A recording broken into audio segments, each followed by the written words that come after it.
It's now time for Matt and Dan in the house. Okay, we're recording now. Well, a very good day, ladies and gentlemen, and welcome to another episode of Matt and Dan in the house of...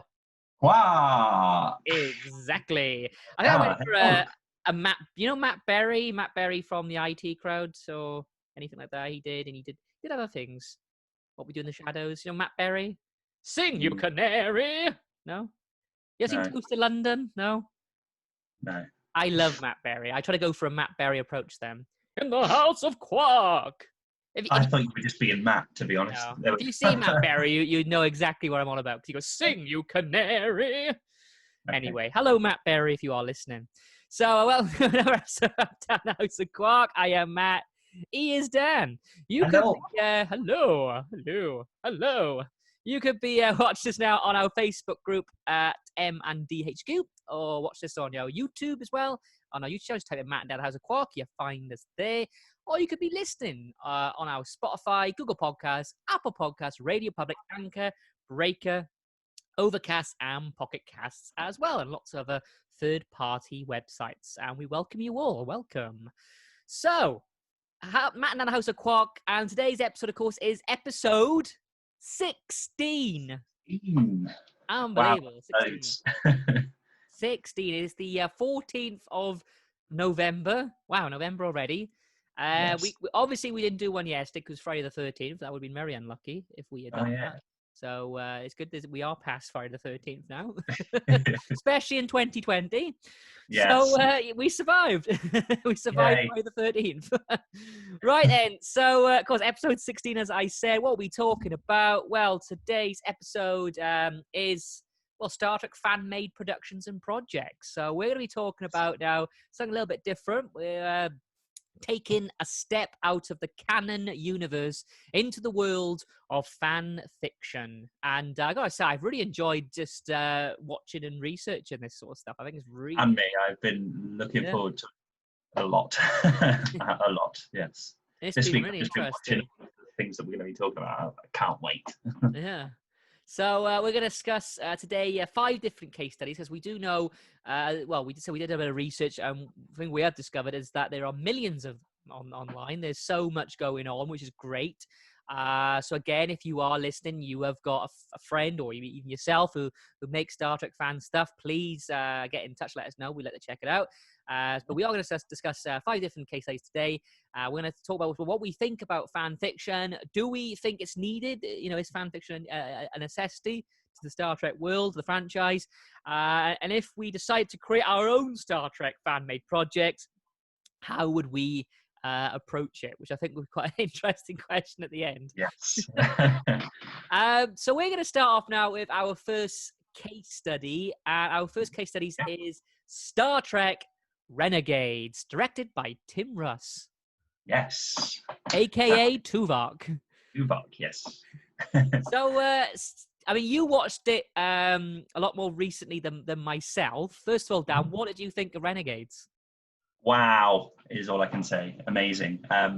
It's really good. It's like watching a Star Trek movie, I guess, really, isn't it? It's like you said before I watched it. You said it's literally the Star Trek that we wanted. Exactly. After Voyager, it is everything, and there's a lot of familiar faces, familiar characters in it.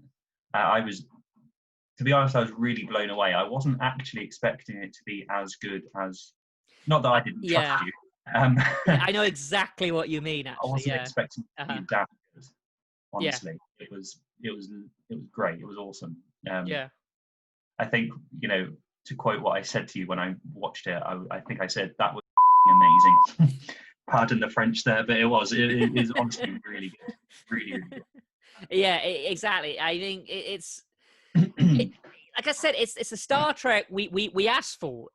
I'm actually speechless talking about it because that's what when I watched it, I couldn't believe actually what I watched, because it was like that's what I've been waiting for my entire life, and it's finally here. But it's not real Star Trek, sadly. Oh, I know. I mean, it came out, I believe, was it 2015? I think it came out, isn't it? I think that's right. It was 2015, around that time. So you got to think, when Enterprise finished in 2005, so we didn't have Star Trek for 10 years, right?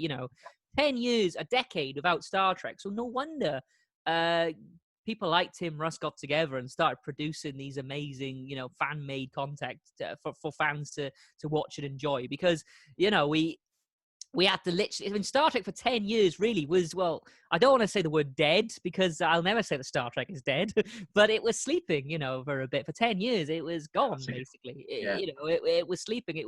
We had nothing. We had to rely on rewatching Voyager and DS9 and TNG and all of them over and over again. I watched mainly the original series a lot when I was back in those days. So that's all we had to rely on, and then obviously in 2016, I think then that's when they put into production, obviously Discovery. So then Star Trek did start coming back, and now we've got loads of new Star Trek shows coming. But I think definitely in those 10 years, and we're going to discuss this obviously a bit more as we go through the different case studies. But I think, Renegades surely is... I don't want to answer one of the questions already, but I think it does already.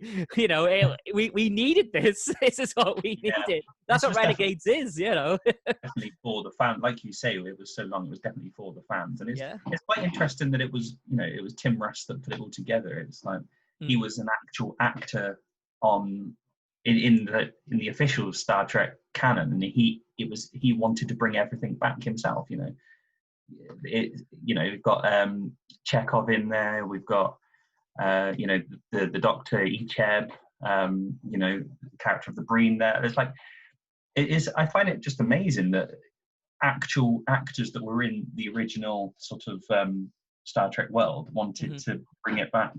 It's kind of like that. It's quite nice that they're acknowledging the fans, because they're the fans themselves. And it's quite.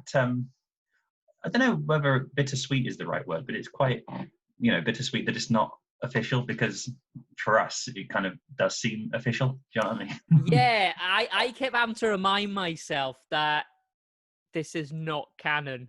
It was, It actually is. It's really kind of can't wrap your head around it. Yeah. But then I find, the actual script writing, the actual way it was made, I think it's very clever. Because obviously they focused on... Because I think, correct me if I'm wrong, man, I'm literally just to top of my head, I'm trying to think at the top of my head, where Tuvok's character, Tuvok is actually head of Section 31 or something. I noted that down. I thought, oh my, wow. Which is quite interesting, because obviously at the start of Voyager, he was, a spy in the Marquis. So it's kind of... course, yeah. I didn't even think about that. Yeah. He does have a background of sort of going into mysterious groups and stuff. Yes. So Tim Russ, obviously, he still was quite loyal, I think, to the Star Trek story. He didn't just go, "This is my own story. I can do what I want." He did go, right, Tuvok got this experience. We've got Section 31. But what I was going to say is, well, what's clever of using Section 31 is that it's secretive. That's in some way we can argue why they get away with Discovery the way they do. Because Discovery obviously is a secret. It's a Section 31 secret. Obviously there's lots of DS9 episodes with Section 31. Section 31 is what happens in Section 31 stays in Section 31 sort of thing, isn't it? No one talks about it. It's secret. So I love the idea as well that they're outlaws put together, by Section 31. And this is a secret project, say commissioned by obviously Admiral Chekhov as well, which is again fantastic that they got Chekhov on board as well. And that's an iconic character as well, obviously from the original series, and then that's for the older Star Trek fans to appreciate. And what I love about it, TNG did as well, and it did either reference or it did also include older Star Trek characters. I know DeForest Kelly does make an appearance in TNG. God rest his soul.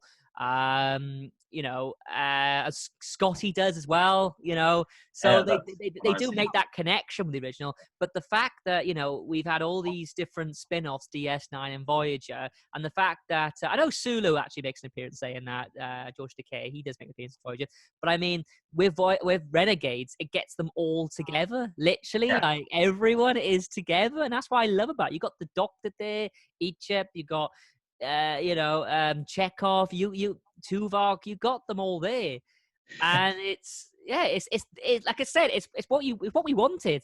It's exactly what we wanted. Something you just said as well. It's bringing everyone together, because obviously we've had the separate ones where you've got Voyager, DS9, and TNG in the original series, but we've never really seen them all together, as in like characters from each different spin-off all together in one. And it's Renegades that does that, and I think personally I wanted to see that, and obviously I guess Tim Russ and the writers wanted that as well. So I think that's great. Yeah, absolutely. And things like the Breen as well. One thing I noted was the Breen there as well, which I thought of you because I know you like the Breen, and I know in Renegade 2 they kind of communicates a little bit, doesn't it? Which I thought was interesting. Which is great. I think it's like including the Breen. Like, why not? Why can't you have I say Breen soldier, part of the Renegades crew? Why not?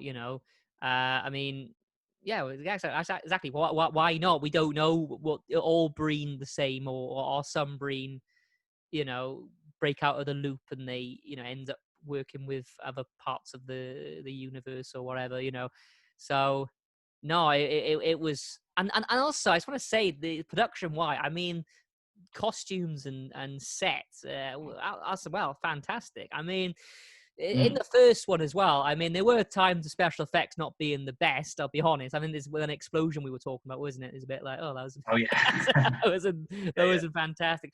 But then that's to do with budget, what they have, what they can use. So I think it's just it's just to do with that then, isn't it? Obviously it's budget. But then this is why I love science fiction. Again, this gives me this reminds me why I love science fiction is I love old science fiction films like B movies. I think I talked about this in previous episodes, where I love the idea that it's real, that it's made from nothing. And to me, this is what Renegades and other fan fiction readers show, that this is what science fiction's all about, is making something out of literally nothing. You don't rely on, amazing effects and amazing, big budgets and all that. And it is literally just people who love telling a story, getting together and having fun and entertaining fans. And to me, that's what it delivers from Renegades. Oh, absolutely. It definitely came out really, really nicely. Like, I mean, the shots of Starfleet HQ look, beautiful. It kind of reminded me of the, the J.J. Abrams movies.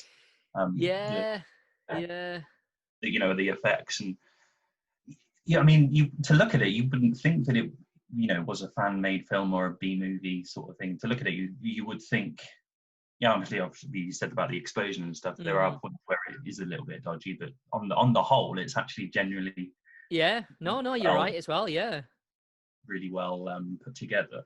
So and that makes it interesting. It draws me in straight away, because I for me, like I say, I knew that I was watching Star Trek, even though I wasn't. So one thing as well I wanted to pick up on was it takes character exploration further as well. Like you got obviously, for example, Icheb. So I didn't actually know how to feel about this at the time, but obviously Icheb being in like a renegade and stuff, and he's got that little weapon on his arm thing. I kind of didn't know how to feel about that, because obviously I was kind of thinking how he would have gone from leaving Voyager to ending up being a renegade like that. I thought, was that it's an interesting way to take the character, but I couldn't quite. I didn't know how I would. It's for me though. I found interesting when I saw Egypt. I thought about Star Trek Picard now as well, because obviously he dies. 7-9 obviously finds him when he's on his deathbed, and all I was running through my head was up until that moment, like was it? And also, well, 7 and 9 becomes a bit of a renegade anyway, in a way, Yeah, isn't it? And that's what they say on Picard. So I don't know. Is that Picard basically kind of hinting that Renegades could be canon? I don't know. this is true. I actually, in my notes, I actually put links to Picard. So it's Yeah. funny to pick up on that. It also feels like Picard as well a lot. There's something about Yeah, it. yeah, absolutely. It's the whole Renegades sort of. It is Star Trek, but it's not in the sort of the Star Trek, Yeah. setting, if that makes sense. Visually, I mean. Yeah. Yeah, like I say, the character development is really good. Like things like there's that Beta Z character. Yeah. Who can't? She's not telepathic, but she can manipulate other people. Like I don't know if it's telekinesis or something like that. She can do. Yeah. I just thought that was interesting because again, it kind of, it gives more depth and it develops the species of the betazoids, because we know, as betazoids can read minds, but not a lot of them can, and that's quite interesting that some can also manipulate people's actions and stuff. So I think it was very well written, I thought. Yeah. That sort of thing. And I guess with that, because obviously it's not canon, you also think like, where did they get that idea from, sort of thing? Where the fans, have they picked that up on something? I mean. Yeah. So. Yeah, exactly. It was awesome. I think for me though, I kind of wanted to see more of Tuvok. I don't know why, but yeah, well, he was directing. Oh yeah, no. So he was directed at the time. Yeah. But yeah, no, it was definitely. I love the story concept as well of like destroying and hiding and using planets as well, because I quite like the idea of using planets as weapons and sort of making planets disappear and stuff. And I think it was a concept that I wouldn't say wasn't unique, but sort of something that hadn't been done much, I guess. Mm-hmm. If you'd agree with that. Yeah. No, I see what you're saying. Yeah.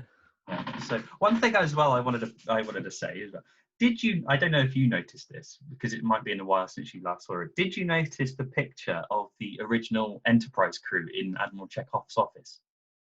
I didn't actually.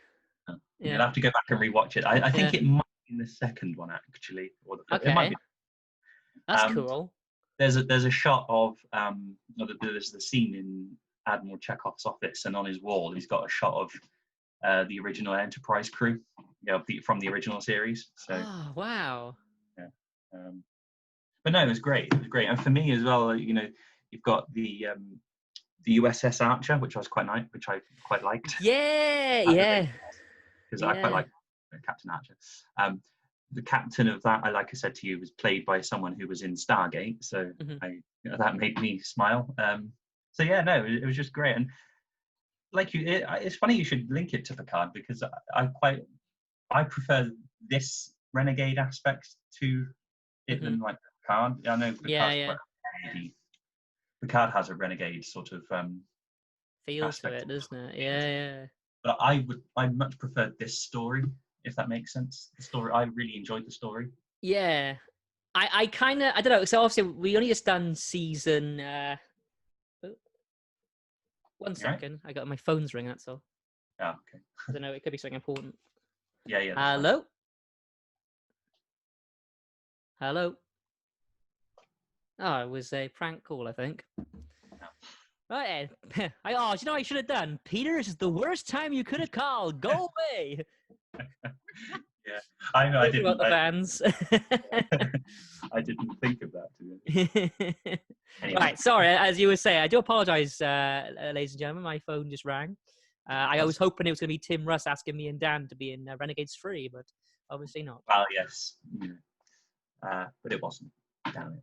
It was probably someone asking you if you've been in an accident recently or something. Oh, I get them all the time. Yeah. Yeah, I do as well. It's annoying. Anyway. What were we saying? So anyway, Star Trek Renegades, I think. We're talking about obviously links with Picard. I was just gonna say with season 2 coming out, obviously with Picard eventually, I would love Picard's to go down this sort of Renegades route. Actually, I think this is. It looks like it's going in that route, though. It does look like it. The way I'm getting, like 7 and 9. I think obviously there'll be more characters that will pick up on the way. So I can see it happening, because I think really with new Star Trek that has been coming out lately, I think Picard, as in canon wise, Picard is probably the closest thing we've got to it. As in, I mean, Discovery, of course, references, and also we had a Captain Pike. I get that, but for the story after Voyager, I think Picard's, is the closest we have of, obviously we've got the main man himself, Picard's there, and we had 7 and 9 and 8 ships there, and you see what I'm saying? I think that's the closest we've got. So hopefully I can, I would love Star Trek Picard to basically become Star Trek Renegades. Yeah, I see what you're saying there.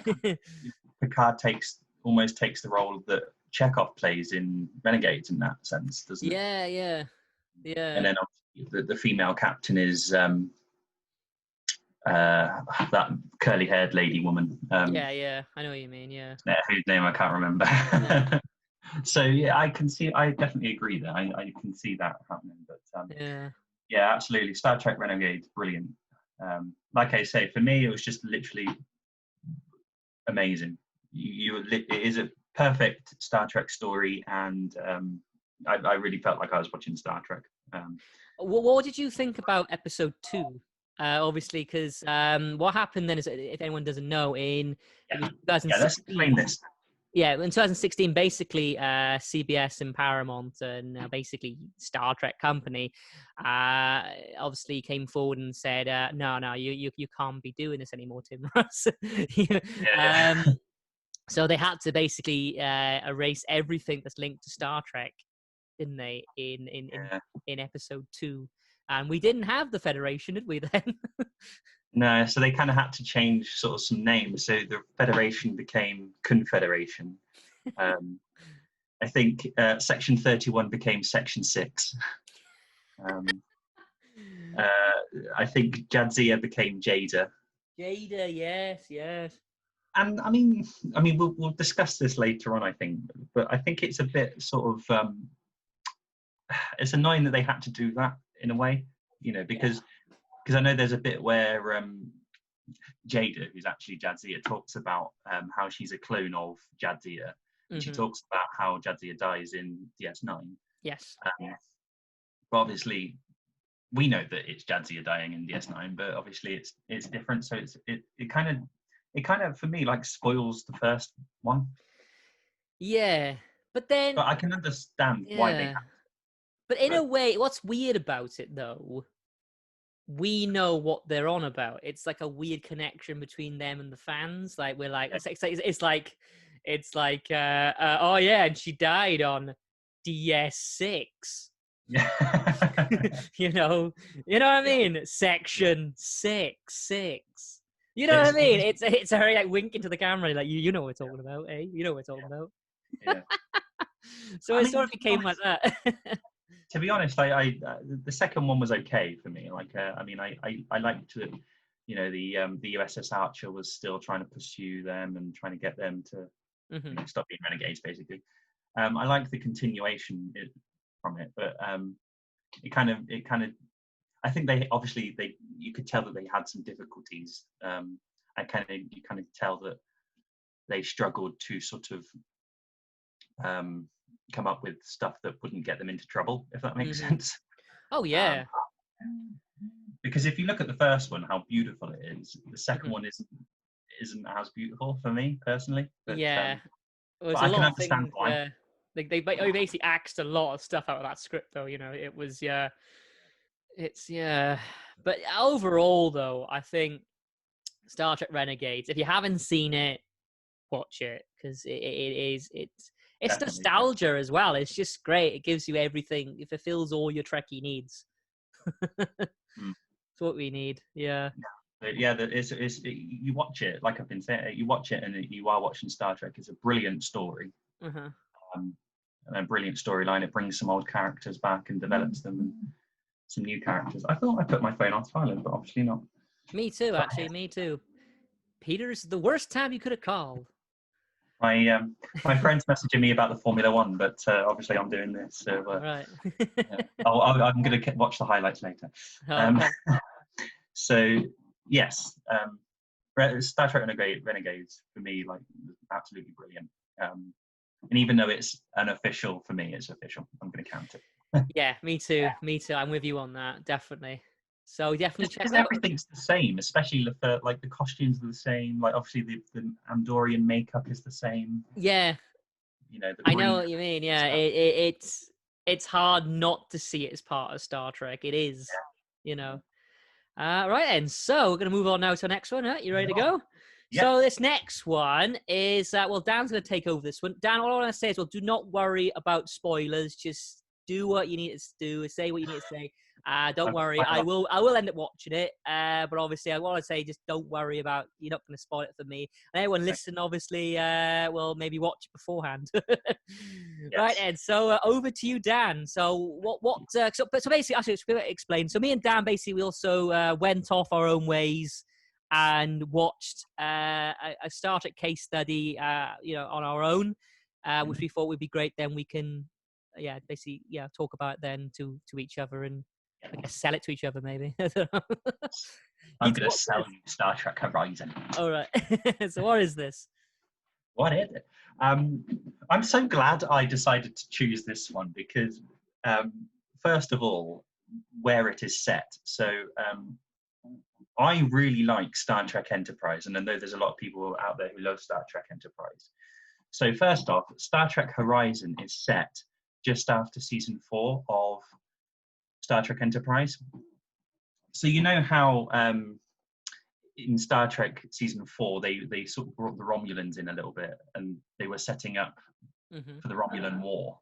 Obviously, then Star Trek Enterprise got cancelled. Yep. Star Trek Horizon picks up on that and sort of takes it and develops that. So a little bit on the story. It's set aboard the, weirdly, USS Discovery. Okay.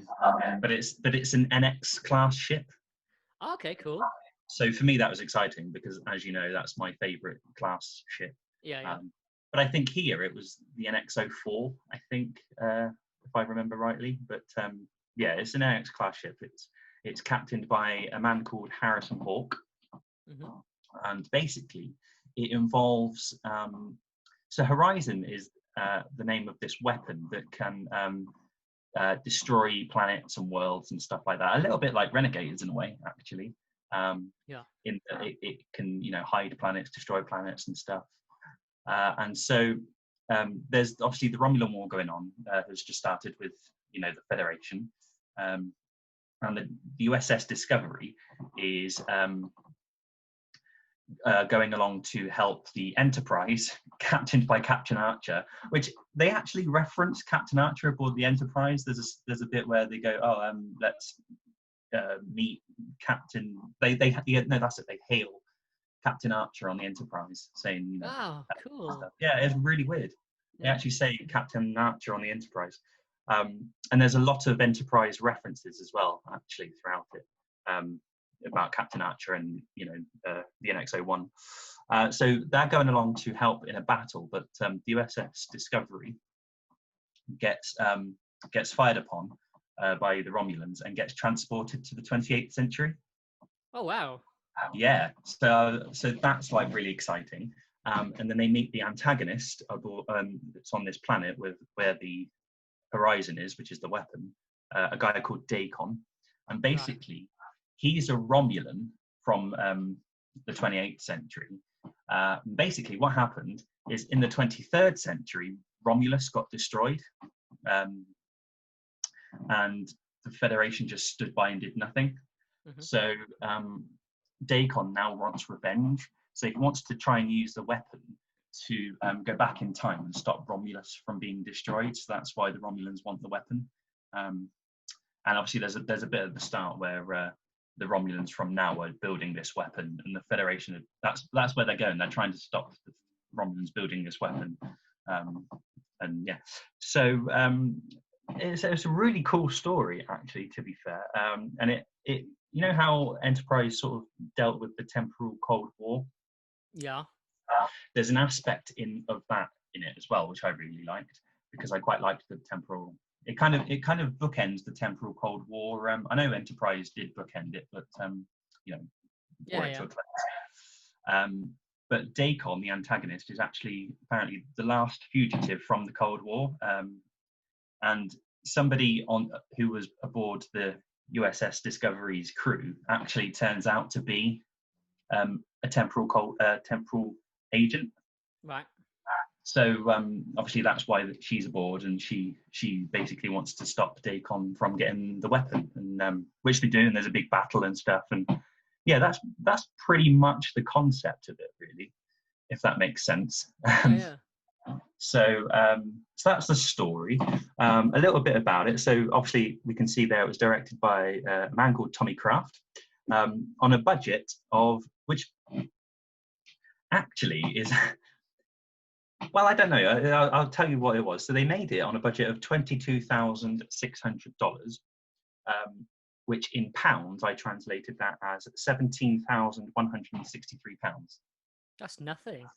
Yeah, exactly. So to start off with, I thought it was all right, to be fair. I love the storyline. I love the fact that it references Enterprise. I love that it kind of does continue the Enterprise sort of stories with the Romulans. I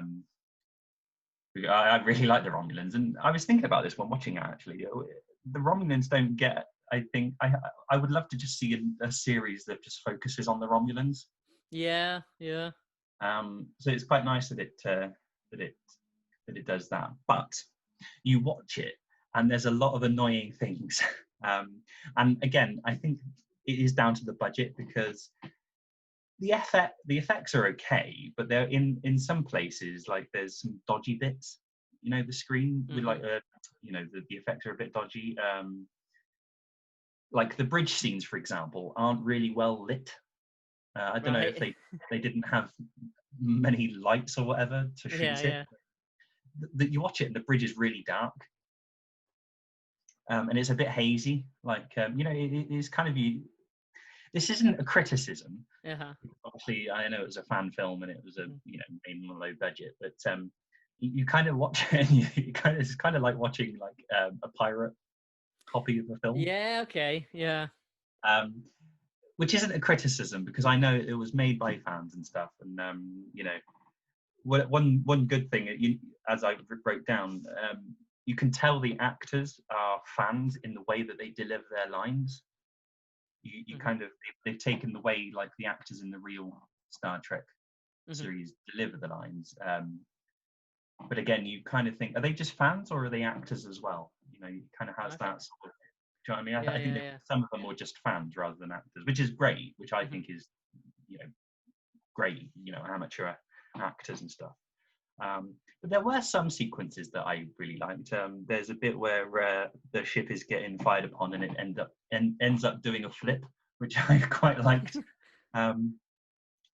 So I don't know. It was quite. There were some good bits of FX and then some not so good bits, which made it hard to watch. I must admit, and the sound as well. I had to have. And for another film that we were going to talk about as well, I had to have the subtitles on in parts as well. But that might just mean my hearing. I don't know.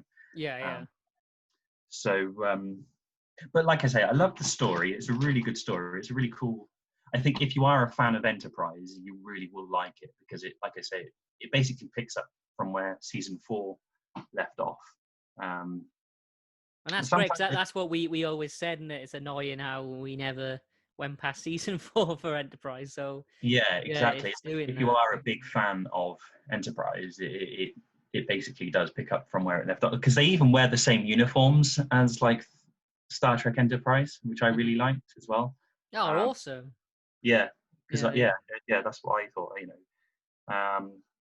Sometimes again, this might just be the amateur nature of it, but the acting was a little bit flat in some like really exciting moments and dangerous moments. You know how like the ship is getting like attacked or something. It wasn't much drive or like enthusiasm from the actors. It was kind of like they were just delivering their lines. It was a bit like in the third act where it's the captain against the Dacon guy, the antagonist, like shooting a battle, and I guess in the script, the captain's pleading with him to not, take the weapon, but the actor just stands there and says his lines, and it's kind of like, come on, you got to convince him and stuff. Yeah. So I guess what's the difference, well, between this one and obviously Renegade we just spoke of, but this is pure fan. I would say yes.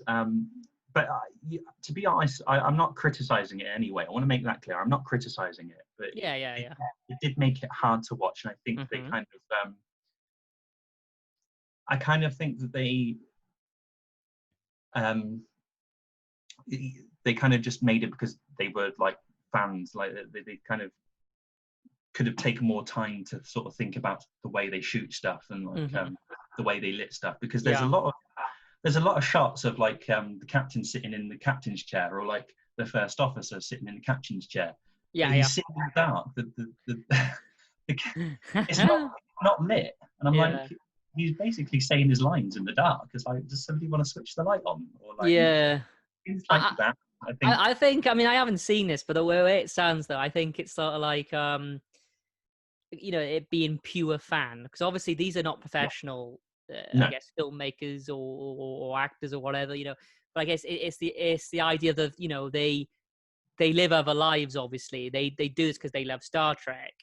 I know there's a video me and you watched. The last video I sent you, there's on about, I think the guy was like a carpenter or something, and he spent thousands and thousands of pounds on a bridge. Yeah, and to make his own film and stuff. So I think it's what's great about it. Yeah, like you said, it's a bit wooden or a bit flat there, and you perform in the dark. I can't see you, I can't hear you either. But I think it's I guess that becomes part of it, though, isn't it? It's sort of like everyone's having a go. Yeah. Which makes it, like I say, it was hard to watch in places, but then it's actually quite enjoyable to watch. Yeah. You know what I mean? It does make it enjoyable to watch, because it's like, actually, because as I was thinking about this after I watched it, like as two people that have made films ourselves, it is. I know we know how hard it is, and you basically go on nothing and stuff. So it is actually a really, really valiant effort, to be honest. Yeah. In terms of a story and concept, it's brilliant. I really liked it. Brilliant. It's Star Trek at its core, which is great. But it does lack a little bit of energy and enthusiasm. But it's really good Star Trek. And if you want a really good Star Trek film, I definitely recommend it. You definitely have to watch it with the mindset, okay, this is just a fan-made film. Let's go. But honestly, it's a really good effort. For me, like, it was. I guess what's different for us as well, like for when we made films, we normally use people who are actually like acting students and stuff as well, which again was different. I mean, these are probably, like I said, like carpenters and probably builders, milkmen. You know what I mean? Like people who literally do normal jobs every day and probably never been on a theatre stage in their life. And do you know what I mean? But they love Star Trek so much that they wouldn't be part of it. So which I think is great, because obviously it's kind of those that have the knowledge of how sort of like I say, in the way that they deliver their lines. Obviously they've watched Star Trek so much, they're just basically sort of copying how imitate it, sort of thing. Not copying, wrong word, imitating how the actual actors. That's interesting you said that, actually.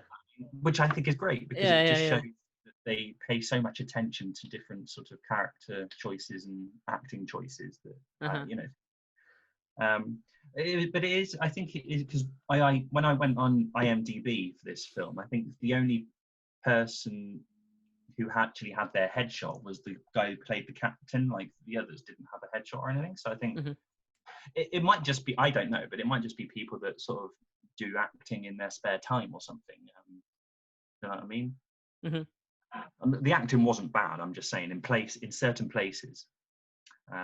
But yeah, like I say, I for me as a Star Trek Enterprise fan, I really liked it, because it just basically picks up from where it left, it leaves off. So yeah, there's a lot of good Star Trek sort of, you watch it and go, oh, that's good Star Trek. Like there's a bit where they beam down to the planet, and it's really, those bits were really well shot and really well. Did you know when it was made? It was made, no, but I can, if I can I exit full screen a little minute, I just go on there. 2016. 2016. Yeah. So. Because the bit when you said about the time travel and the Romulans and the weapon, it reminded me a bit of Star Trek 2009 a little bit. Oh, the yes. Drill right, thing. That's what it reminded me of. Yeah. But, no, like I said, there's some good, I guess Star Trek moments where, you sort of, there is a bit where the ship goes into the actual planet. It doesn't land on the planet, but it goes actually to the actual planet. And I thought, well, that's good Star Trek, like I say, them beaming down to the planet. They had a go then, didn't they? These fans. Honestly, they really did have a go. Yeah. And like I said, these aren't criticisms. These are just sort of things that I picked up on. And like I say, it's a good Star Trek story, and a really good effort. I just think, if they'd have taken a little bit more care in sort of their effects and stuff. But again, it could be budgetary reasons, yeah.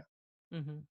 Oh, so Horizon, I think for me, I'd give it a 6 or a 7 out of 10. Oh wow! Look at that, Tommy. I mean, that's over 5. I'll take that. Yeah, Star Trek Horizon. Yeah. Oh, wicked! I'll definitely check that out. So yeah, that sounds really good, really cool. Yeah. Awesome. Yeah, I always wanted more from Enterprise. There's a lot of references to the actual Enterprise and Captain Archer and stuff. It's really cool. That's cool. I don't know that one. Hey. Oh. My Alexa just started talking to me. I don't know why. What's going on today with technology? No, but I didn't even say Alexa. Yeah. And, no, you did. Well, no, I know, but she knows. She just lit up and just started chatting to me. Anyway. Oh. Anyway. Right, and yeah. So, any more on there? No, that's it. Like I say, yeah. I've said everything I wanted to say on that, so yeah. Awesome. No, I'll definitely check that out, and I'll see all our listeners out there, check it out also. Star Trek Horizon. Right, and so moving on now to our next one, and before Kirk, before Pike, Star Trek First Frontier. Absolutely. Directed by Kenneth Smith. So, of course, this is Star Trek First Frontier. It came out this year, didn't it? 2020, I believe. Yeah, 2020. So really recently, yeah. Yeah. I gotta say, for me, this is again, like I'm gonna say again, the Star Trek that I wanted. This is the story that I've always wanted to be told. Was about, of course, Captain April. Captain April. A lot of people used to argue it's not canon. I know the animated series depicted Captain April, but still a lot of fans were like, no, it's not canon. Recently, Discovery, I think it was on season 2, I believe, where Saru looks up on a database of all legendary captains or something. Yes. And Captain April is on the top of that list. So, again, I think that supported the idea that it's him looking canon. at captains from the Enterprise, isn't it? Because I know he mentions Archer, doesn't he? So if those who don't know, if you may not know, Captain April is, he is credited as the first captain of the Starship Enterprise. However, of course, he wasn't actually shown on TV as the first captain. He was actually the first captain that Gene Roddenberry used in his pitch. It was the story of Captain April. I do believe, actually, the ship actually had a different name. I can't remember what it was called. The name of the ship actually originally wasn't the Enterprise. It was something else, but then it eventually became the Enterprise. But Captain April was the first captain, and apparently what I've read is that the description of Captain April pretty much had elements of Kirk and Pike in it, and it seems to right. into separate ways. Yeah. But anyway, this is a great fan-made story about the first captain of the Enterprise. We actually see the Enterprise being built, don't we? Yeah. Built in Axanar, I believe.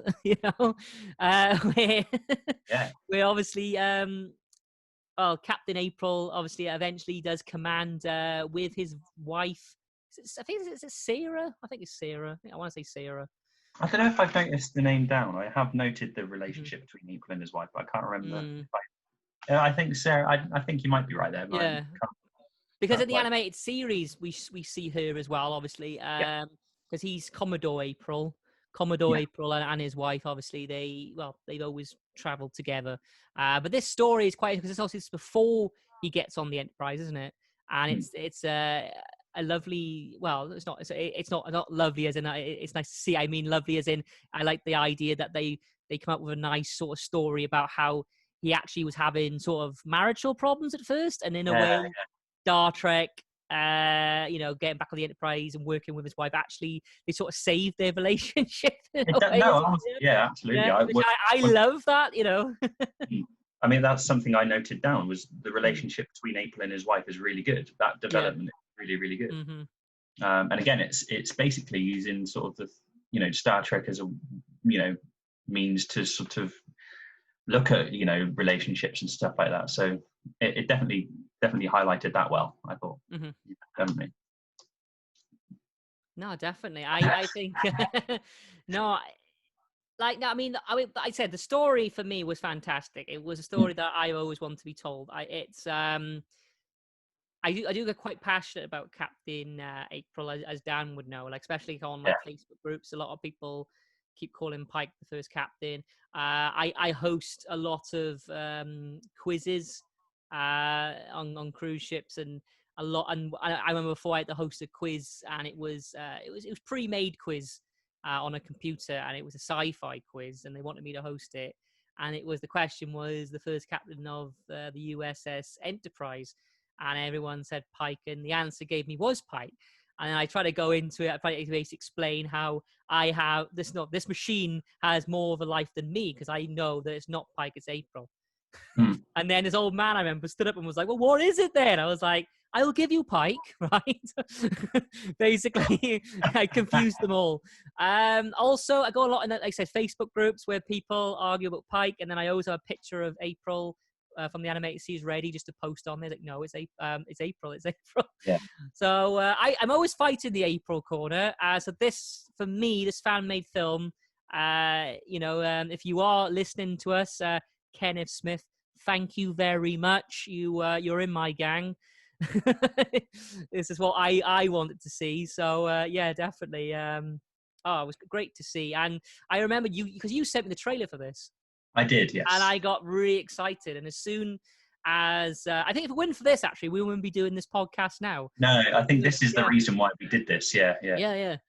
And I mean, okay, let's look at it as in, production-wise, the way it was made. I mean, there are some bits in there, visually, it's not amazing. There's one scene, I think it's April he's basically going to see a counselor, and it's just the way that scene is shot. Again, it's not a criticism.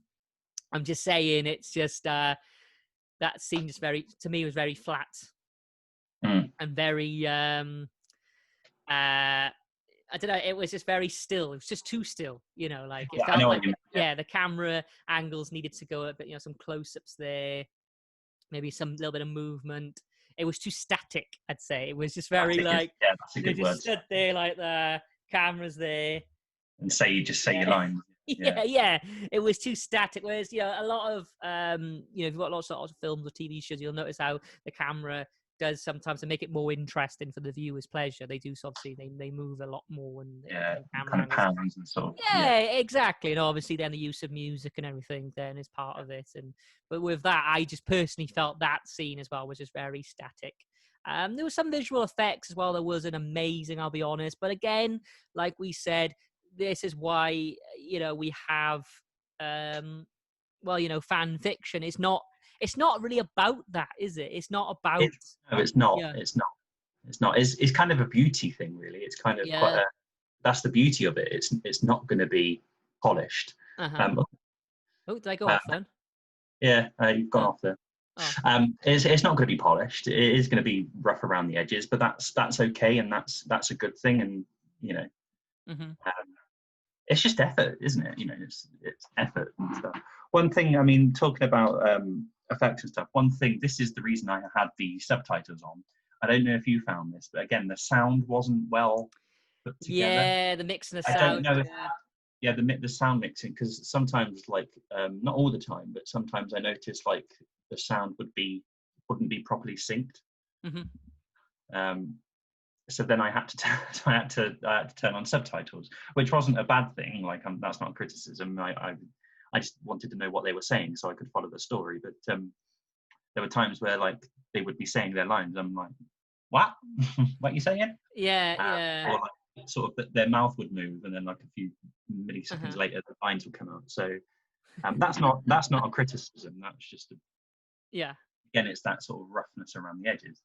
But one thing I loved, and you'll probably agree with this, is the quality of the makeup and costumes really reminds me of the original series, because it's kind of like they chose to make it raw and real. Like, you know how like we've said it on many podcasts, like it's like a guy in a costume, or like a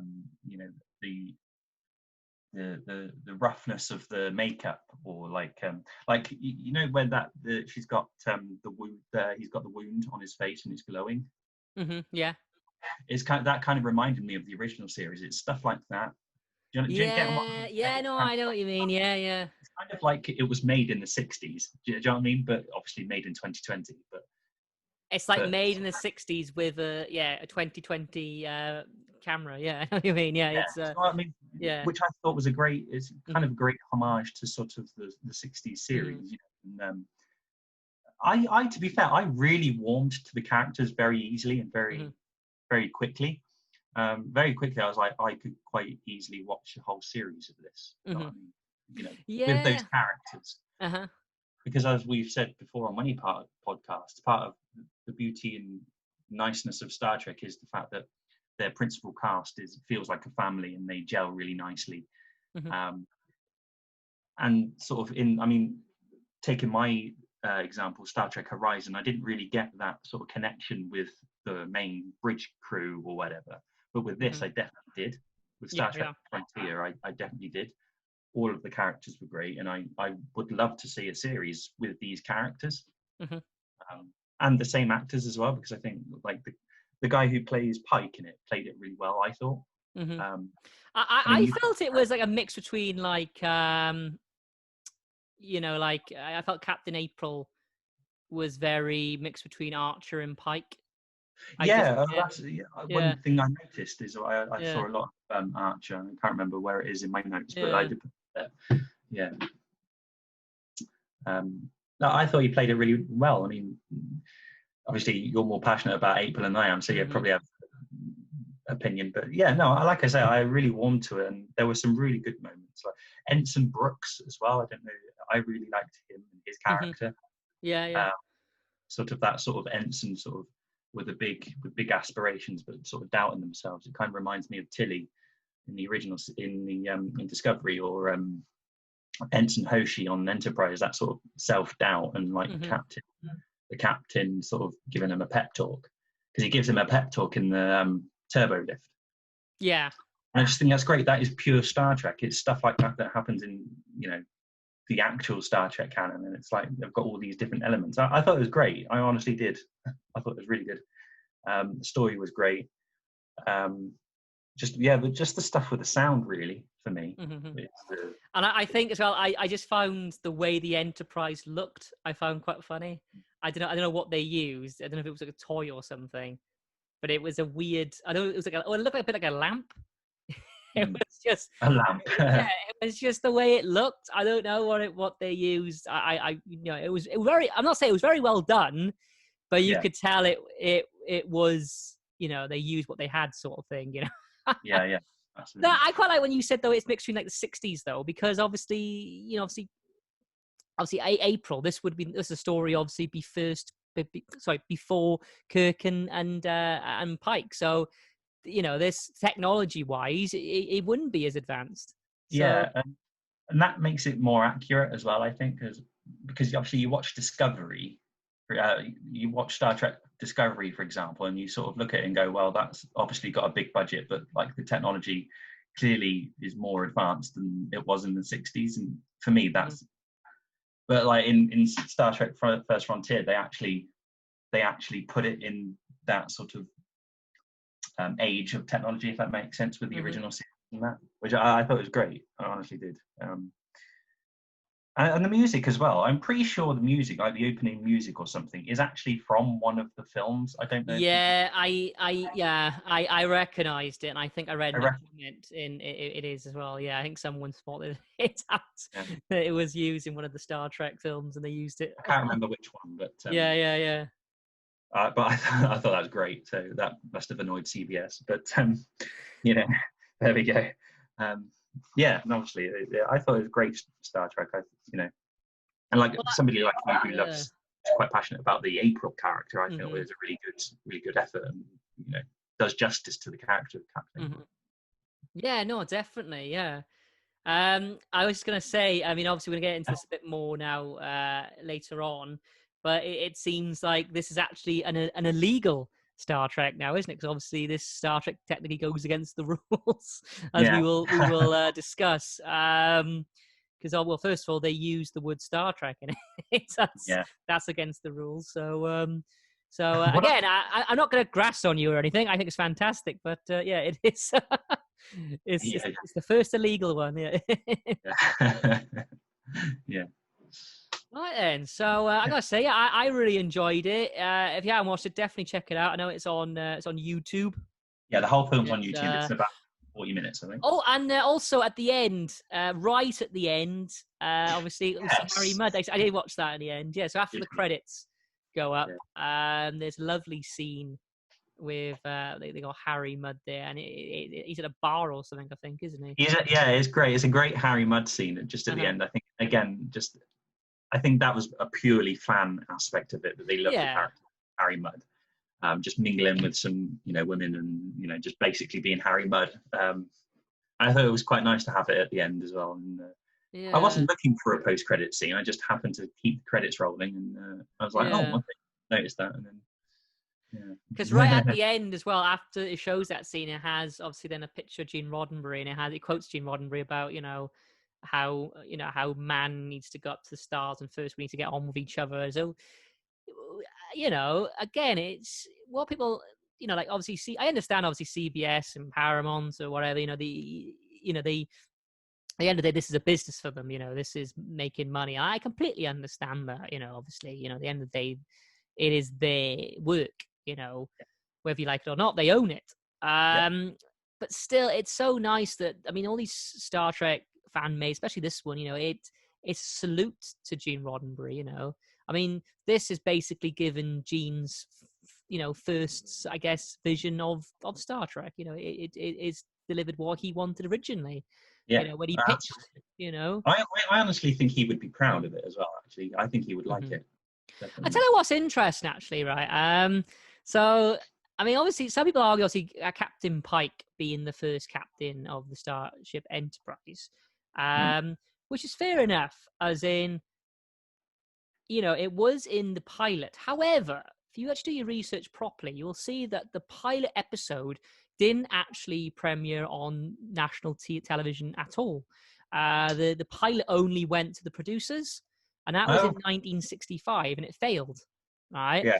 The pilot, The Cage, then was released on VHS, I believe, until 1986.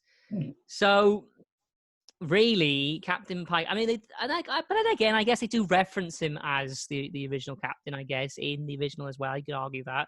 But what I'm trying to say is, a lot of people say, yeah, but the first captain seen on TV. It's like, well, he wasn't actually. It was Captain Kirk, and the first pilot then technically was Where No Man Gone Before, which is the episode, isn't it? Yeah, I think I got it written down actually. They did like remake the original pilot, didn't they, into the first season? Yeah, that's what I mean. They do fit it in. That's not. So that's probably not right. They do fit it in, but basically the Cage episode itself, the pilot, that was a pilot only for the producers, which failed. And then the episode Where No Man Has Gone Before, which was actually episode 3 was actually used as the pilot, if that made sense. Yeah. Yes, Anyway, I thought I'd get off my chair. Anyway, I really enjoyed it. I think it was a great story. Yeah, thumbs up all the way. Yeah, Star Trek first. Yeah. What is that? Sorry. I was going to say a top fan effort. Yeah, definitely. Well done, Mr. Kenneth Smith. Right then, so we're going to move on now to our next. This is where I hand over to you, I think. Yes. So over to you, Mr. Westcott. This one was mine. Okay, so this is Star Trek of Gods and Men, directed again by Tim Russ. Hello, that Tim. man again. That man again. Right, so first of all, I want to say that this film was actually for the 40th anniversary of Star Trek. It was described as the 40th anniversary gift from Star Trek actors to the fans. That's what it was described as. Oh, right. Oh, I like that. I like that. A gift, yeah. So it'll be, was it? It'll be in 2006, wouldn't it? Yeah, 2006. I believe they didn't get released till 2007 for some reason, but it was initially going to be released in 2006. Okay, so first of all, the story is of a timeline where Captain Kirk was never born. All right. Okay. Right. So it starts off on a space station where a man basically comes out of nowhere and he demands to see Captain Kirk. The guy then who's in the space station, he explains, well, no, Captain Kirk died years ago. You know, he's not here now. He died in the Nexus. The guy then basically destroys the space station, and then that finishes. Cuts then to another scene where we see Captain, yes, you hear it, Captain Nyota Ahura. Yay! Oh, I'm so glad. But she meets up with Chekhov. Right. Well, I think he's a commander. Well, I think he's a commander. I might be wrong. Correct me if I'm wrong. I can't remember. I don't know. I've not seen it. No, not you. I mean, any fans out there who are listening, I might be wrong. But anyway, he's there as well, and they meet up on the Enterprise M. Oh. The Enterprise M is actually a museum. It's basically a museum of the original Enterprise, and everything is exactly the way it was on the original Enterprise. So you can imagine they're reminiscing about old times. Chekhov's like, wow, it reminds me of the olden days and all that. And an impression. Nuclear weapons. I can't do it. Oh yeah, nuclear weapons. Yeah. Anyway, so they all talk about that, all the olden times, blah blah blah. It kind of reminds me, because it's like the Enterprise used as a museum. It reminds me a little bit of I don't want to ruin it too much. I know you're gonna watch Battlestar Galactica, but Battlestar Galactica basically at the start is a museum. Galactica is. So it reminds me of that a little bit. Anyway, so they're on that ship. They're looking around. They're on the bridge. They're enjoying themselves. There are crew members working. But then they receive a distress call. And it's from the planet M622. And the M622 is where you'd find the Guardian of Forever. Of course, Guardian of Forever was seen, of course, in the... it's the archway that's seen, of course, in the episode City on the Edge of Forever. Forever, yeah, which is actually my favourite original series episode, I think. Oh, there we are. So they go back to the M622 and they find the arch there, the Garden of Forever. It's all there. And it's talking, as it always does. Hello. They discover then the man that was at the first scene who asked for Captain Kirk.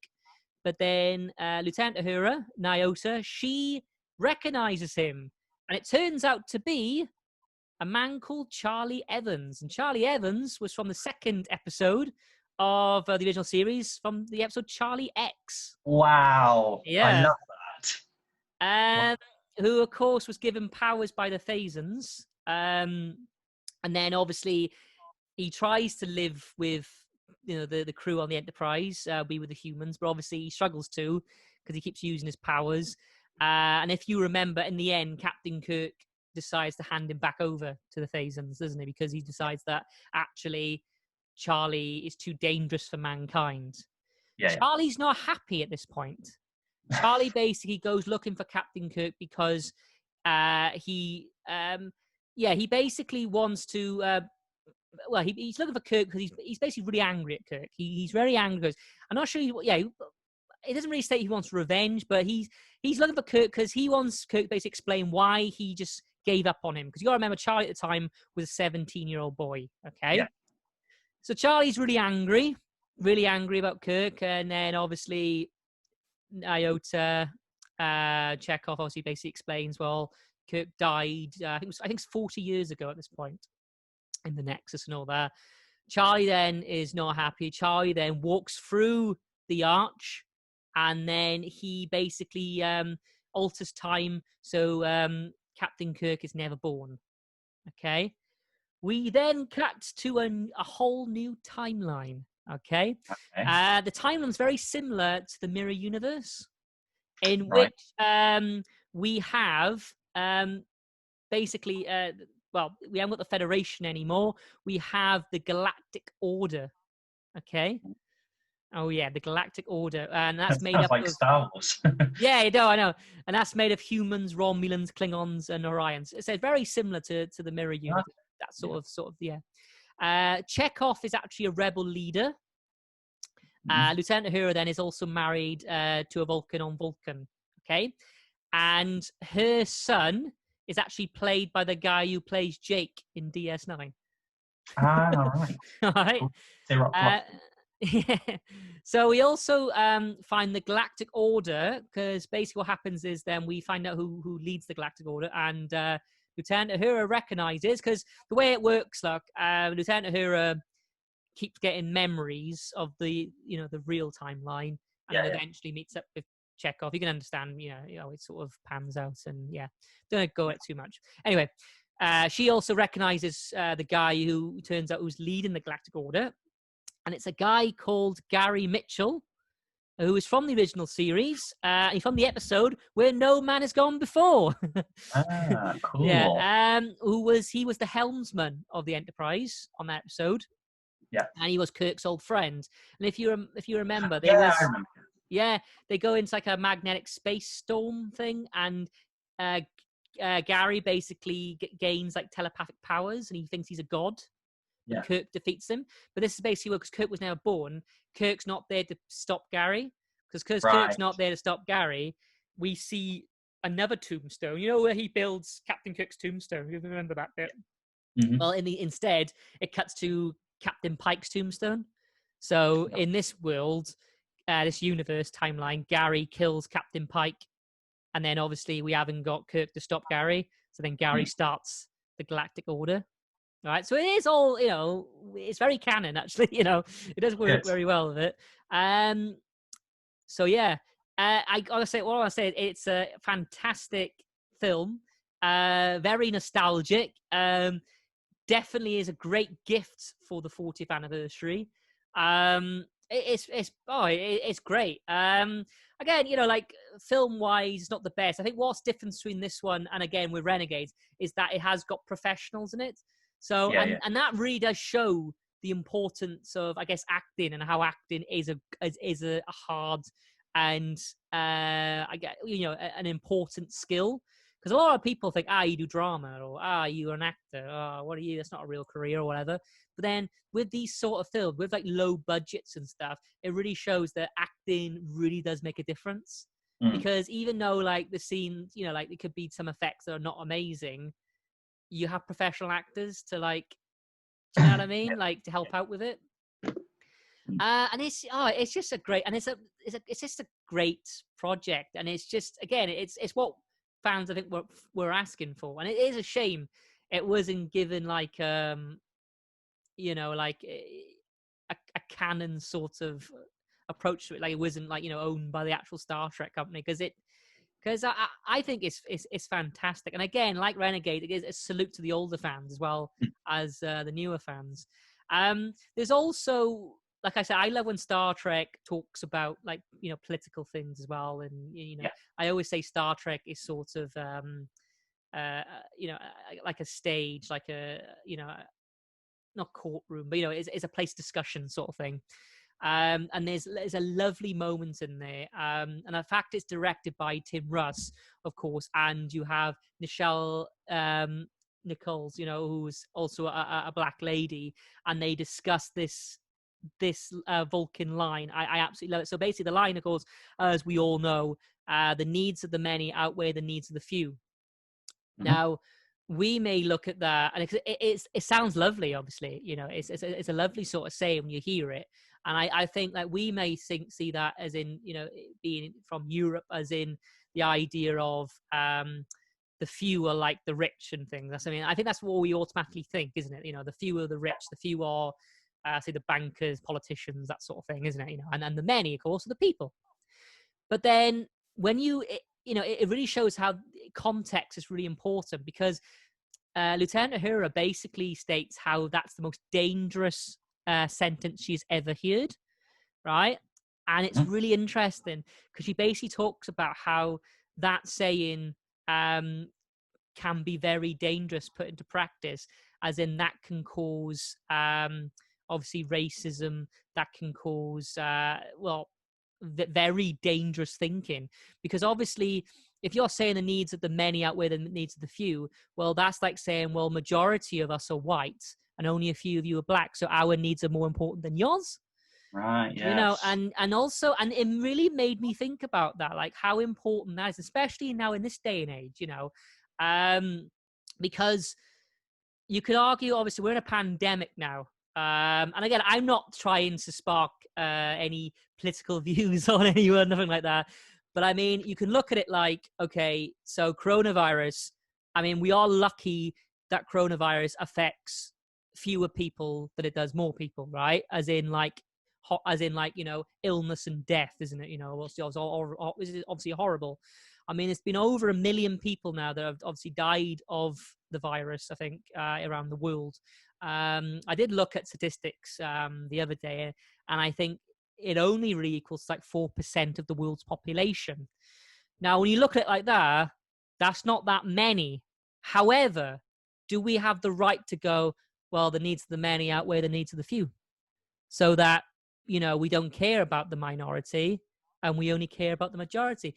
But we don't. We look after our minority, which are the elderly and vulnerable, isn't it? Yeah. You see what I'm trying to say? So I know that, what you're saying. yeah. So that I just love how she questioned that, and in the scene as well. You have to watch it. She gets really passionate. She said, "History have shown us that does not work. It causes pain, it causes suffering." And I was like, it's such an interesting thing to say, because what, saying that statement, okay, it can sound nice, but also it's like, well, you're saying because someone's different than you and they're not, they're not the same as everyone else, then they should suffer, sort of thing, And it's like, the disabled as well, it's a nice saying I've seen before, like society is the one that disables us. It's not, we're not disabled, it's society. But then, we do try our best with the disabled as well. We do try and put in, like, people, I guess, who use wheelchairs, we try and put in ramps, we try and put in things that they can easily access. I mean, a dangerous thought would be, I guess, the needs of the many outweigh the needs of the few. It's not our fault you can't walk. Do you know what I mean? And it's things like that. And I'm like, she's right. It can be quite a dangerous thing, And that's what made me think about how Vulcan, I guess, would deal with the pandemic. Would they lock down all the time, or would they turn around? It's only 4%. Needs of the many outweigh the needs of the few. Is it logic? I don't know. Yeah. So I just love what she said there. And again, her being obviously a black lady and Tim Russ being part of it as well, I was like, that's brilliant, That's and then she gets to be captain as well. That sounds cool. Oh yeah. Yeah. But yeah, overall, I would say definitely check it out. Oh, I'm going to. Oh, it is great. It is, and I just love how they worked on the Charlie Evans as well and Gary Mitchell, and they're in the first. Well, I think Charlie's episode 2, and then Gary's in episode 3.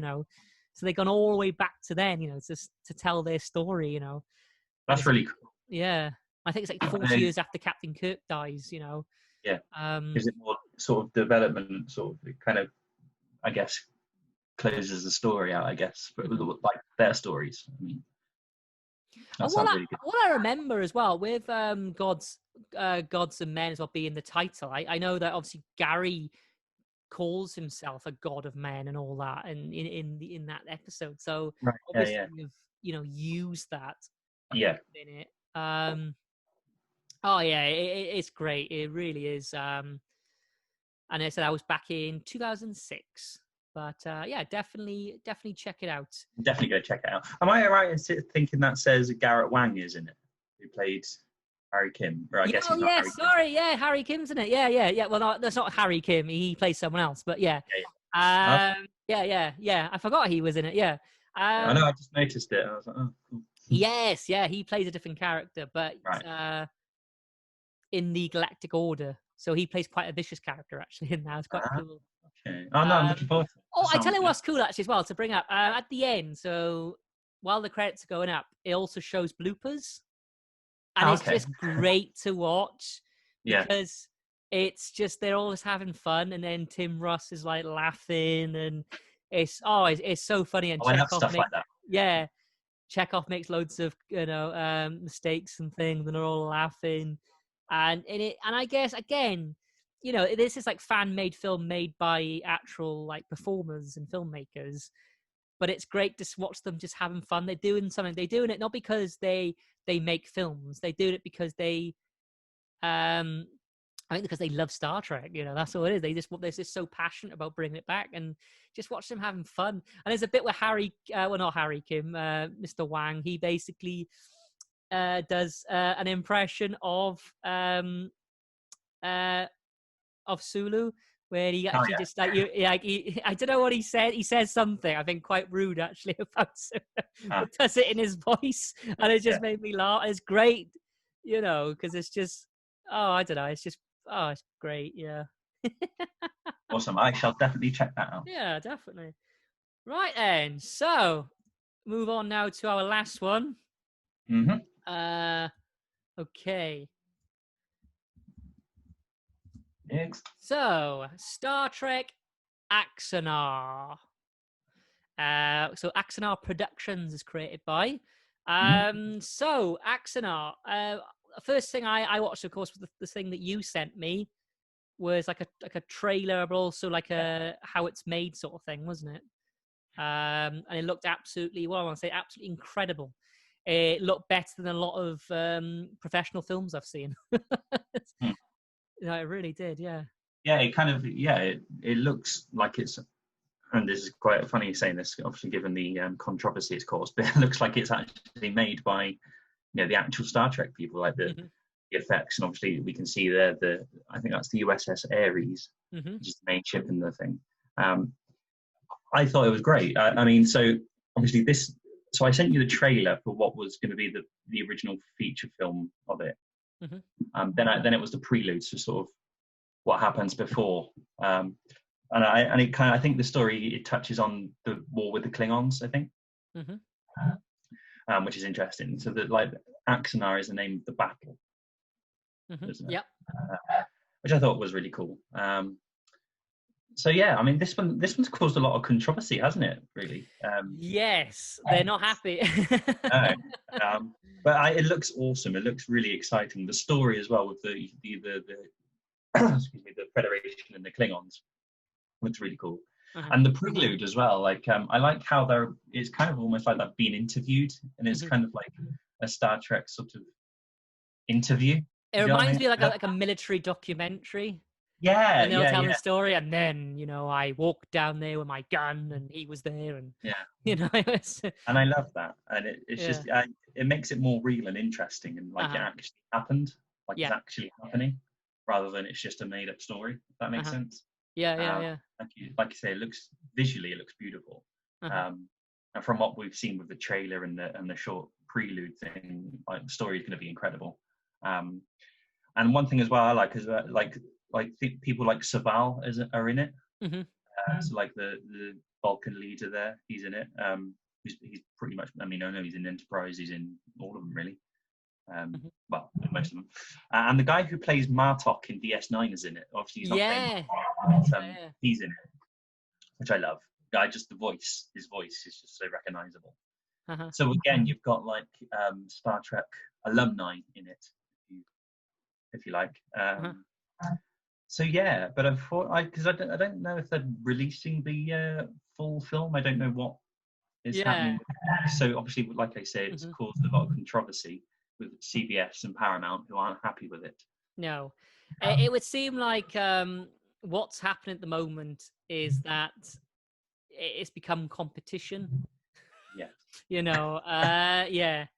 Like I think it's a good time to go into these sort of questions actually. Like, yeah. So basically, as we know, me and Dan were reading about. So I know we said about First Frontier, breaking the rules. We read about how Star Trek released guidelines, and the guidelines were one of them I remember being it can't be longer than 15 minutes. Mm-hmm. You can't use the word Star Trek. It has to be like a fan-made Star Trek film. I think that's be in the title. Yeah. Or should be. Yeah, quite strict, aren't they? Yeah, you're not allowed to use like font as well. The Star Trek font. Yeah. There's a thing as well about obviously it needs to be family friendly, which I understand. Makes me. I just found it interesting that it was actually brought to attention. So I was thinking, what's being made? Yeah, that's because, what yes, there must be sort of some adult films involving Star Trek. Yeah, and obviously, I guess in a way, it's kind of like mixing their brands together. Really. Yeah. that's understandable. Mm-hmm. Axanar just I think, like I said, it's become competition to them. I think what's happened is there's another video that we watched. I think it's the last one I sent you, and I think it was the guy from Battlestar Galactica who's involved with Axanar, and he was talking about how to start off with, Gene Roddenberry actually embraced fan art. He did, he wrote a foreword, didn't he, in one of a fan-made book. And everything. Yeah, I can't remember what that one was called, but yeah, definitely, which I found really interesting because I mean, if Gene Roddenberry sort of encouraged it almost, it's kind of weird that. I think what's happened though, back then, we got to remember, a book I found quite interesting actually, because I thought they wouldn't allow a book, but obviously they did. But what I find quite interesting is that, at the start, fan-made stuff, it would be impossible to compete against the professional stuff, and it really would. They wouldn't have the money, the time, or the skills to do it, I mean, back in the day, it'd just be, some teenagers in their parents' basement, I guess, with a green screen, what I mean? It's us. But, it's evolved over the years that a lot of Star Trek fans are actually filmmakers themselves, and they're actually like taking it into like the next level. So you have like Axanar being the perfect example of what a fan can do and a fan production. And now it's become it's just some harmless fan fiction, which has been, I guess, compared to fan art as in like a fan sketching Kirk or sketching Spock. Like the thing I got on my wall, that's not an official Star Trek merchandise. That was a fan who did that for me, like an artist's commission. And now it's become rivalry. Now it's become like another film studio that's up against them now. Now they've got competition. Now they're panicking, because I mean, looking at Axanar, I used to quite amazed of like the J.J. Abrams films. I was like, oh wow, they look so shiny and nice. Axanar could easily, the way it looks, could easily compete against the. I agree. I totally 100% agree. Yeah. So it's interesting. I think fan films have sort of became more, I don't know, like not just like harmless fun, but has actually become like our competition is actually it's up there. It's up there with the boys sort of thing. Yeah, I mean, one thing I have been thinking about is, and this obviously will lead us into our next discussion, but fans of Star Trek know what fans of Star Trek want to see. Exactly. Yeah. So now, like, and how it needs to be made. Like, they know how it needs to be made in it, and they know what the story needs to be, and they know what fans want, and it's kind of like, I agree with you. Sort of CBS are sort of panicking about that, I guess, and which I think is really weird, because I think, you know, I can understand where they're coming from, but it kind of, with fan stuff, it kind of broadens the universe, I guess. Sort of like, I know we know the things like the Marvel universe, for example, is quite big, and sort of, you know, you've got different sort of spin-offs from that. It's not just the Avengers, it's Guardians of the Galaxy, and, you know, Spider-Man, and this, that, and the other. So yeah, I mean, like I said, fans know what fans want, and I think now it's becoming such a big thing, because we're not always getting what we want from the guys up above. Like, do you know what I mean? So we have to make our own, I guess. We make our own, yeah. I think it's become quite difficult for them, because it's like, where do you draw the line? I mean, you know, like, if you stop people from making Star Trek films, you're going to stop people from, I don't know, creating, like I said, Star Trek drawings and paintings and maybe even music. You know, like, where do you draw the line? Yeah, exactly. It's a weird. I mean, well, I know. For example, you with your tattoo. Yeah, exactly. I know. Yeah. And I know I want to get a similar tattoo to you. I mean, am I going to get a message from CBS down here? Well, you and your jumper. Well, yeah, exactly. So my jumper, know, For those who don't know, like my mother knitted me a Star Trek jumper with the NX. I'll show it for the viewers. The NX-01 on it. Is she going to get copyrighted from CBS from that? You know, where do you? Like exactly. You Where do you draw the line, isn't it? You know, this is done. I mean, my mum's not a fan, but this is done for a fan, by a fan. Yeah, absolutely. I think fan-made things are just part of fandom. It's just how we express and we explore our obsession. I mean, it kind of like, you know much about slash fiction? I know what. Yeah. So basically, it's normally like a love relationship between two, normally the same sex they are. Yeah. So normally people like depict like things like Spock and Kirk together, you know, and things like that, which I think is harmless, to be honest. You know, yeah. But what I'm trying to say is, I mean, if you stop in Axanar, you're going to stop that as well, or, you know, I mean, to me, it's all part of it. You know, it's all part of it. You know, it's just fans, how we express ourselves. That. I mean, they're probably worried about it ruining, you know, what's already been made. But in reality, it's not ruining it. It's just continuing it and sort of broadening it. Yeah, yeah. You know, it's just another notch in the timeline and another notch in the universe, isn't it? I think what's interesting as well, because obviously Axanar obviously are in trouble at the moment with CBS and Paramount, but also Axanar have got a lot of support. I mean, you can go on their Kickstarter now, and they've raised so much money. People are chucking money at this thing. Yeah, nearly $1 million, isn't it? And I mean, they've been endorsed by like people like J.J. Abrams as well. Yeah, so it's a lot. It's a massive project, and it's crazy. Like, it's started off. Well, what I love about it is that the fact that it's the Star Trek company, I guess, in a way, that's taken them to court. And it's like you're taking your own fans to court. Your own fans. You know, that is precisely it. That is precisely yeah. It's crazy. So just trying to answer our question as well. You know, do we think fan fiction, this sort of stuff, is it needed?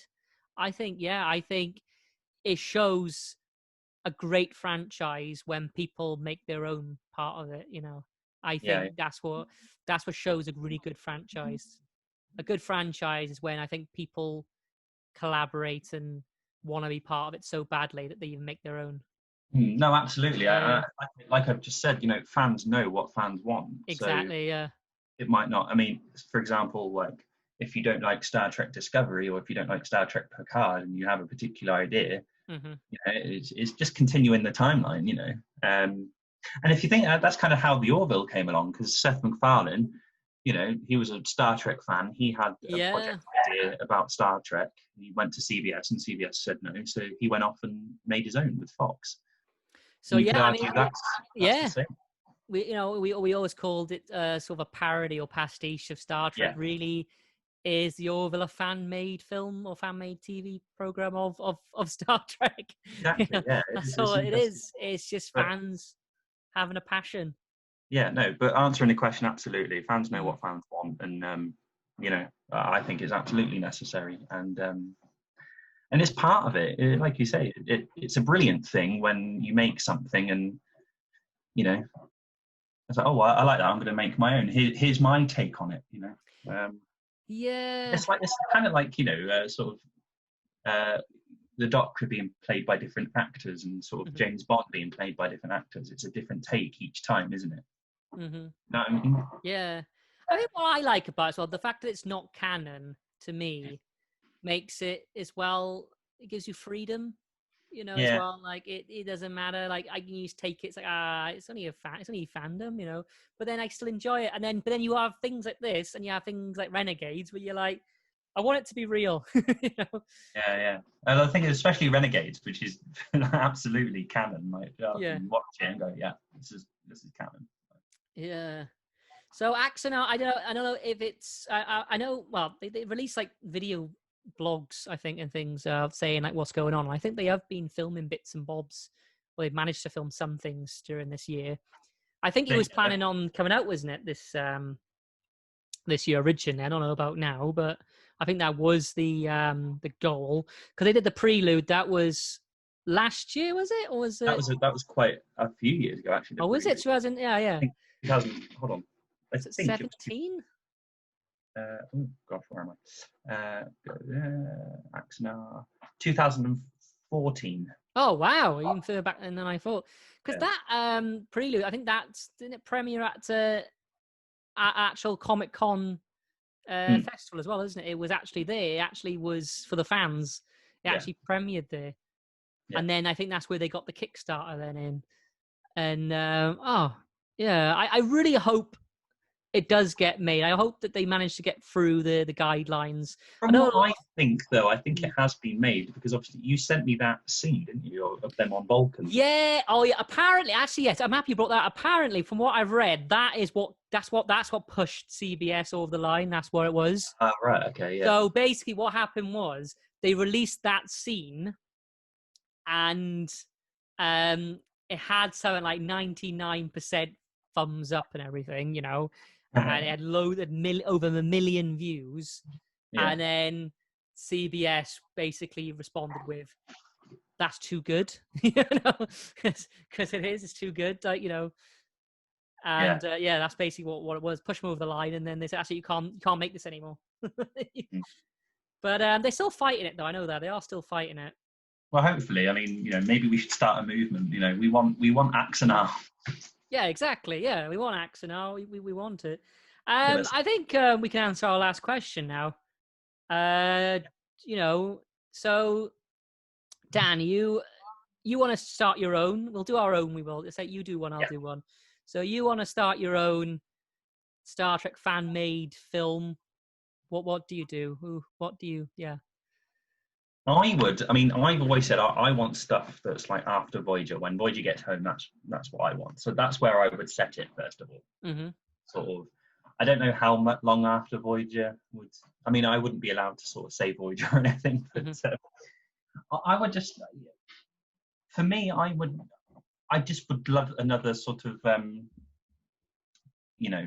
series. Like how we've got like Voyager and DS9 and TNG, like another sort of aboard a ship. I guess it kind of, I would love to make what, when we did that, that episode we did a couple of episodes ago where we made our own crew. Yes, yeah, it's very similar. So I would make that. I think I called my ship the USS Confederation. So I would make something along that. I would have an NX style ship, and I would just make something that continues after Voyager left off in another sort of space, in another ship sort of. Can I just say that? So I don't need to interrupt, but you talk about fan-made projects. Can we just say though that what we're doing right now is a Star Trek fan-made project? I mean, we've basically started in a way like a news agency or like a, you know what I mean? Like we basically made our own Star Trek media. We have with Matt and Dan House of Quark. So I mean, we're part of it. We're using the name. The name is basically an episode, isn't it? Yeah. So we are part of that gang. This whole fan made. We're part of it, Dan. Yeah. Are we going to get into trouble? I hope not. No. I really like that. Yeah, using your. Yeah. I would make my USS Confederation. I think my anybody who's not listened to that episode, I can't remember what episode it is, but Matt and I did an episode where we made up our own crew of different members and stuff. Obviously, I would change characters and names and stuff. But, yeah. That's what I would do. I would just make my own version that continues after Voyager, I think. Oh, cool. What about you? With me, I like to step out of the Federation. I like to step out of any, like, I don't know, like anything that big power at the Federation, the Klingons. I wanna take mine more of a civilian sort of approach to it. I like to find like an off-world where they're sort of like in the middle of all these big conflicts, kind of like DS9, that sort of thing. I actually quite like the idea of, because obviously the Federation we see as a great thing and a positive thing, but in my dissertation I also talked about how you could also see the Federation as actually a bad thing to some places in the galaxy. Like there's an episode in the original series where basically their culture's based on like gangsters, like old 1950 gangsters. And Captain Kirk tells them they must join the Federation. They're safer if they join the Federation. And they keep rejecting the offers. We don't need to join the Federation. We're all right on our own. And Captain Kirk actually, in the end, shows the power of the Federation by basically getting the Enterprise to basically like start attacking their planet. And then they go, So I quite like the idea of kind of like a Marquis sort of thing as well, approach to it, you know. Okay, the Marquis saw the Federation as not necessarily all good, because I like the idea of, I don't know, quite like a smaller planet or something, or you know, and they sort of in the middle of all that this conflict, and they say maybe the Klingons or the Federation or you know, anything like that.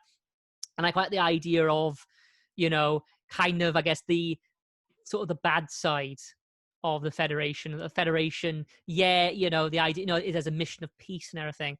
But then when you look at it, it's like the Federation has a mission of peace. But then also the Federation's like, yeah, you can have peace if you're one of us, sort of thing. It's like, I don't know. I quite like that idea of exploring that a bit more. Like, you know, are they really just like an empire? Is it like colonialism? Do you know what I mean? You're a part of the Federation now. Earth is the capital, and you'll speak English. I don't know, you know. And they sort of take away, you know, their culture in a way. It's like, yeah, your country doesn't matter now. You're part of us. I don't know. It's that's why I quite like to explore. You know, is there like a darker side to the Federation? You know, so it's kind of like a Marquis sort of approach to it. Yeah. Well, you could set it on, you know, a planet in the Star Trek universe, and it's sort of just it's another, I guess, view of that universe from a different sort of species point of view, if that makes sense. Yeah. How they advance technologically and sort of things like that. Yeah. No, I like that. That's a good idea. Yeah, I just think it's something different and interesting, and also just another way of looking at things as well. Because you know, like we come in peace, shoot to kill. You know, it's that sort of thing. It's like, then, you know, are they all that good, the Federation? I don't know. That's the question, sort of thing, you know. Which I think the Marquis really does sort of talk about. I just want to say as well, just very quickly, just I mean, I say shout out. I don't know these people, but definitely as well, anyone listening, check out Star Trek Squadron. Brilliant trailer on YouTube. Yeah, this is the thing that you sent me yesterday, was it? That looks brilliant. They're a bunch of Trek. I'm on the website now. The website looks absolutely incredible. Like, wow, their website's amazing. I'm so excited. Look, they're amazing. These are some Trekkies from the Czech Republic. Okay. And they are making some amazing stuff. So I think I'm going to put it down in some descriptions as well. I think wherever you're listening from, I'll put a description. I mean, I'll put the link in the description, and definitely check the Dominion War, isn't it? I believe so. Yeah. The trailer's only like a few seconds long, but it's so powerful. That's it. Yeah, sorry, you are right. At the height of the Dominion War. Yeah. Wow.